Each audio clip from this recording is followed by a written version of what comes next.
Good morning, philosophers. Hope you're doing well today. Let's get back into meditations. We're in book 2.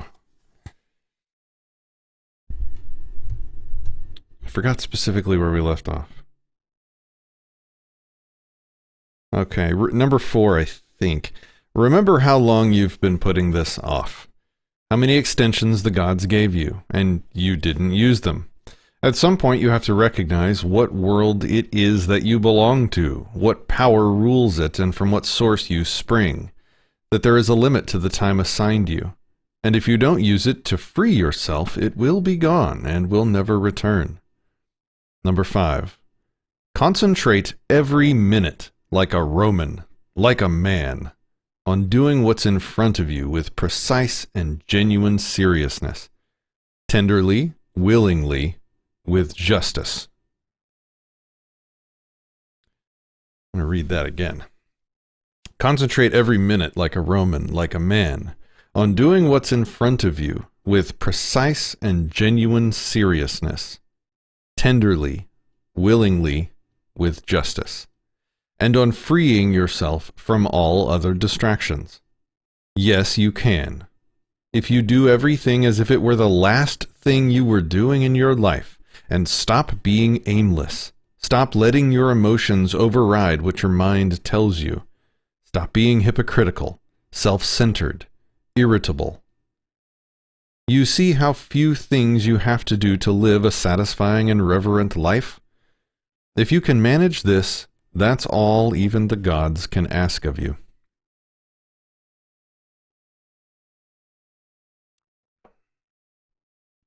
If you do everything as if it were the last thing you were doing in your life, and stop being aimless, stop letting your emotions override what your mind tells you, stop being hypocritical, self-centered, irritable.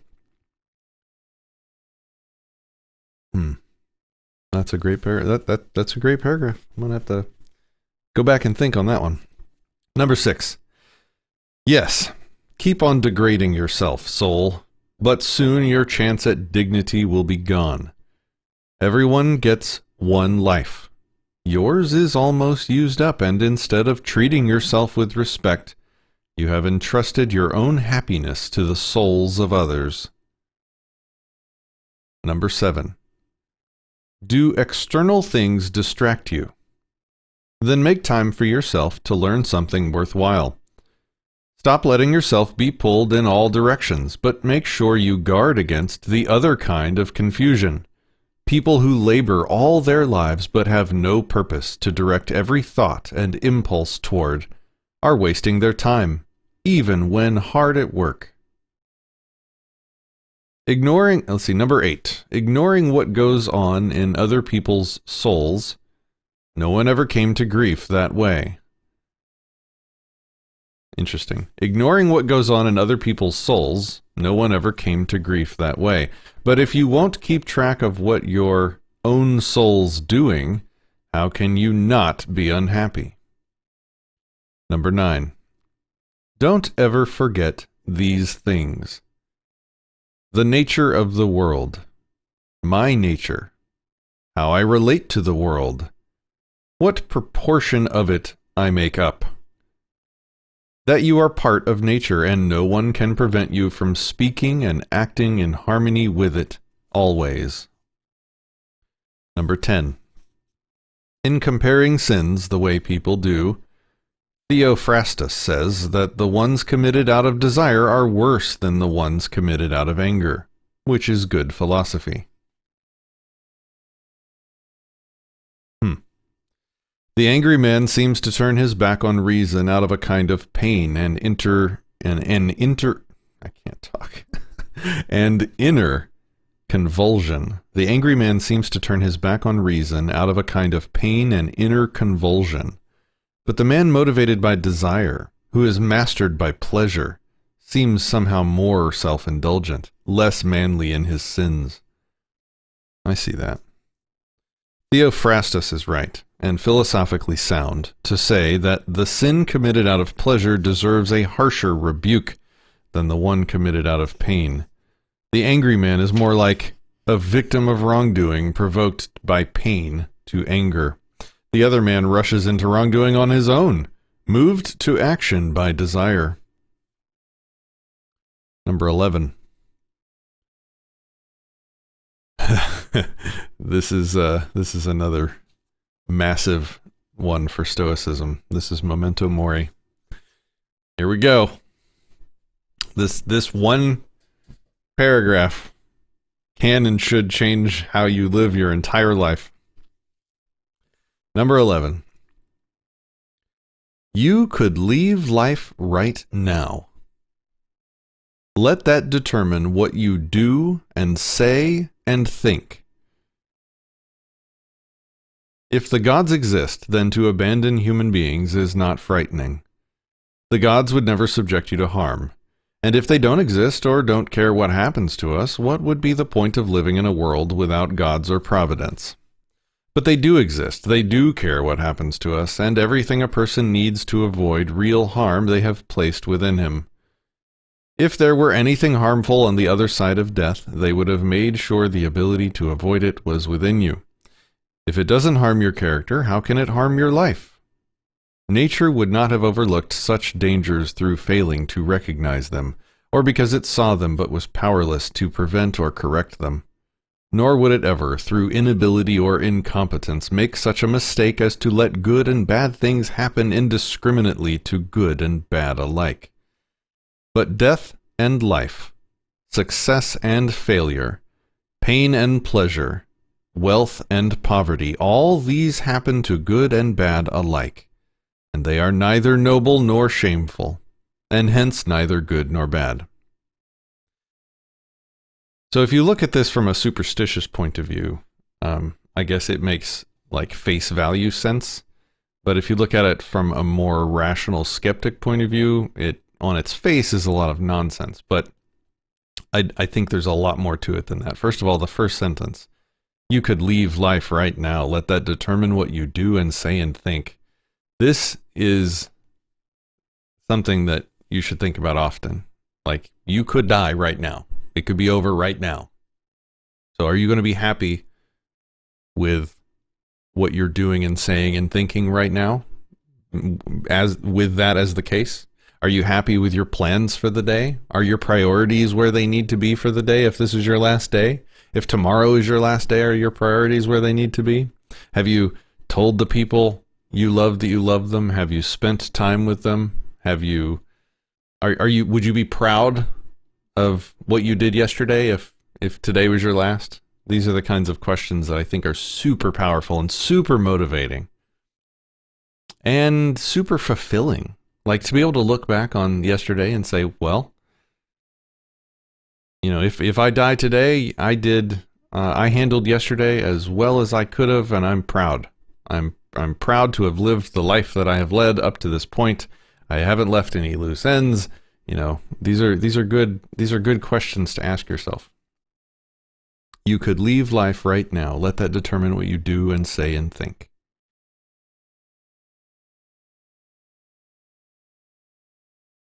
The other part that I think is good in here, where it says nature would not have overlooked such dangers through failing to recognize them, or because it saw them but was powerless to prevent or correct them.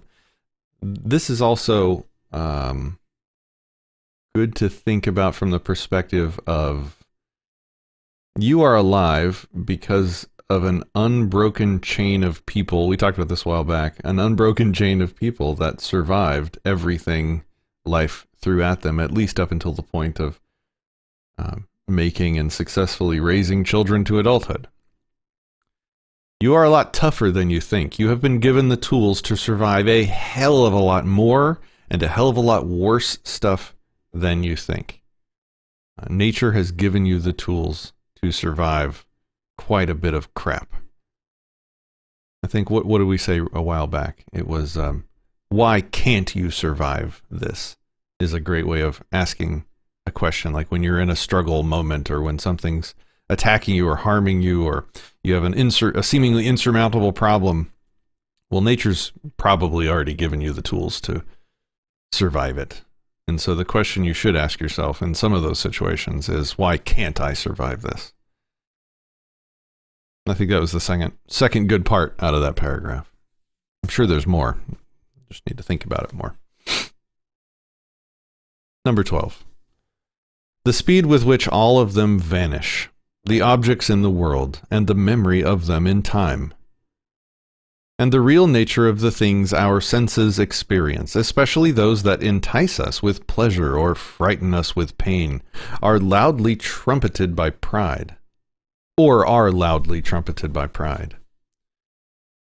To understand those things, how stupid, contemptible, grimy, decaying, and dead they are, that's what our intellectual powers are for. And to understand what those people really amount to, whose opinions and voices constitute fame, and what dying is, and that if you look at it in the abstract and break down your imaginary ideas of it by logical analysis, you realize that it's nothing but a process of nature, which only children can be afraid of. And not only a process of nature, but a necessary one. And how man grasps God, and with what part of himself he does so, and how that part is conditioned when he does.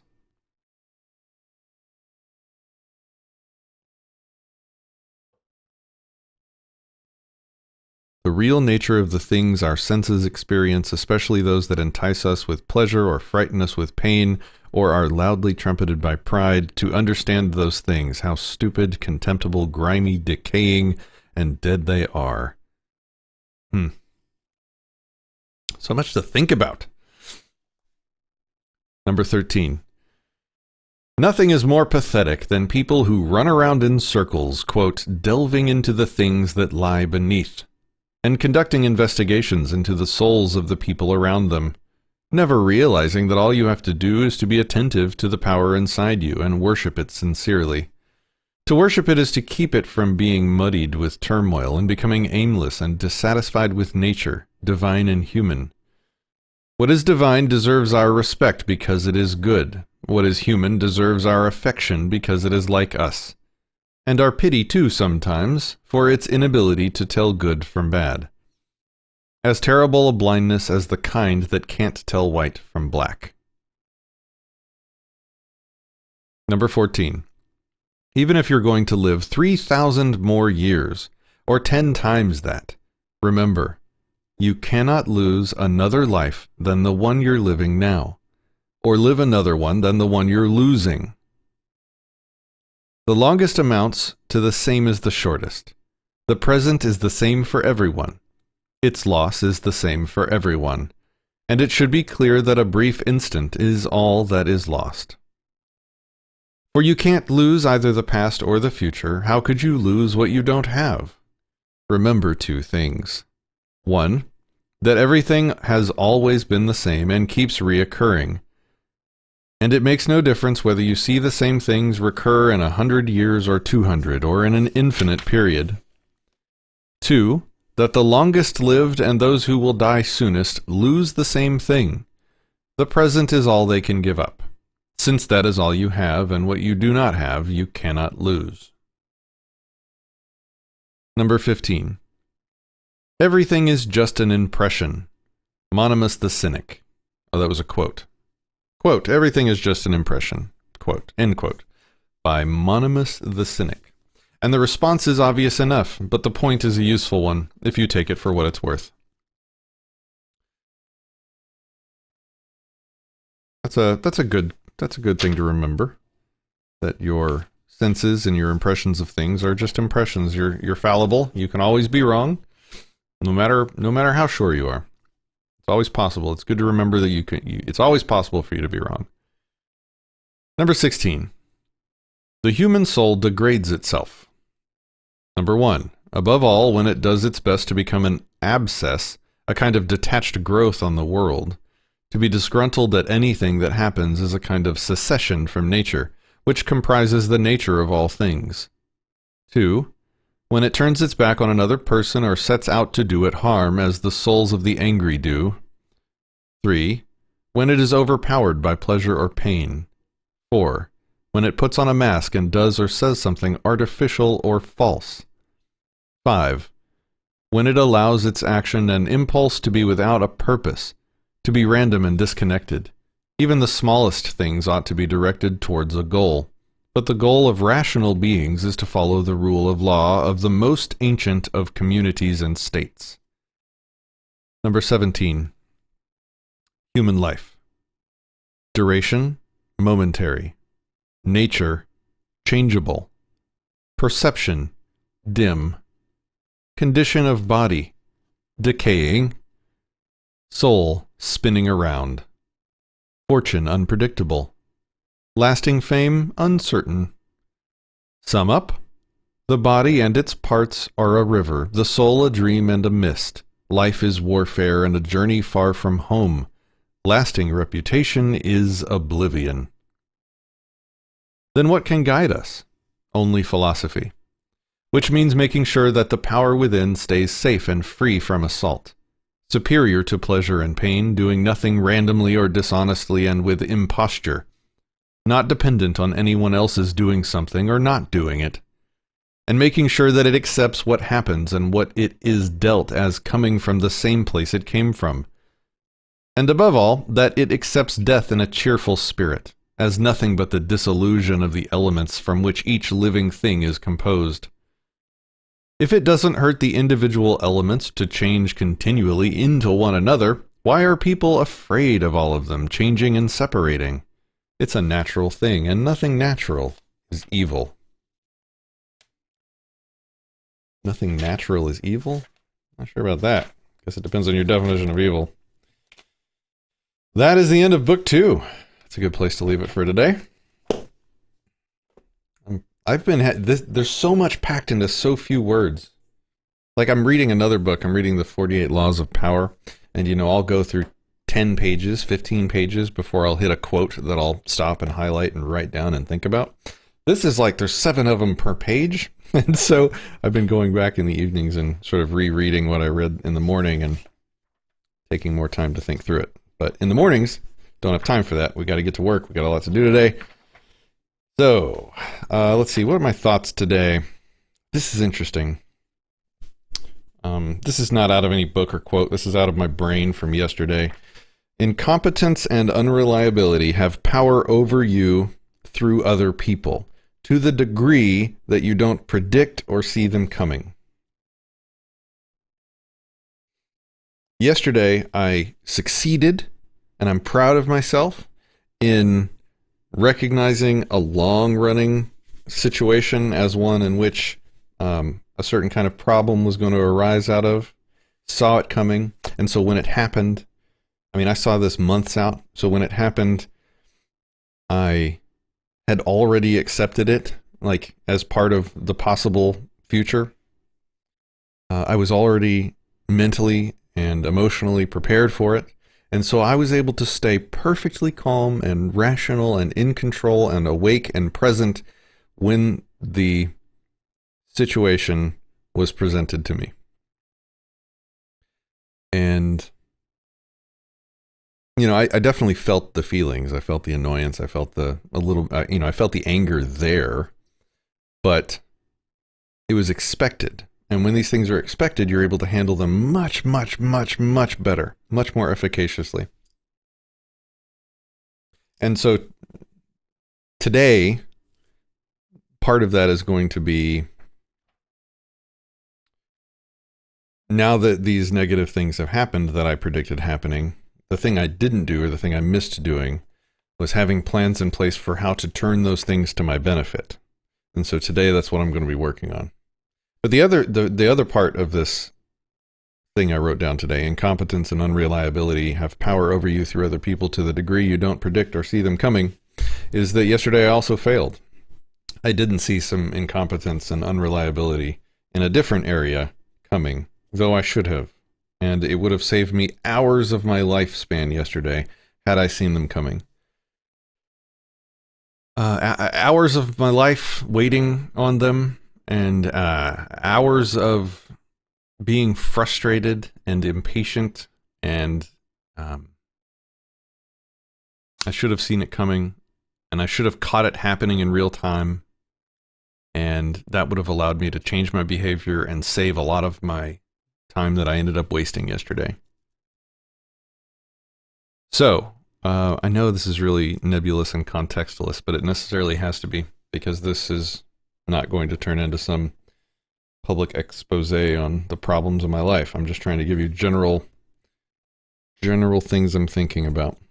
So today, I'm going to work on turning the negatives that happened yesterday into things that I can at least benefit or use to help or trigger something good that will come of it, figure out how I can make the obstacle the way, so to speak. And I've got a busy day today. I'm doing a bunch of welding projects. I'm excited.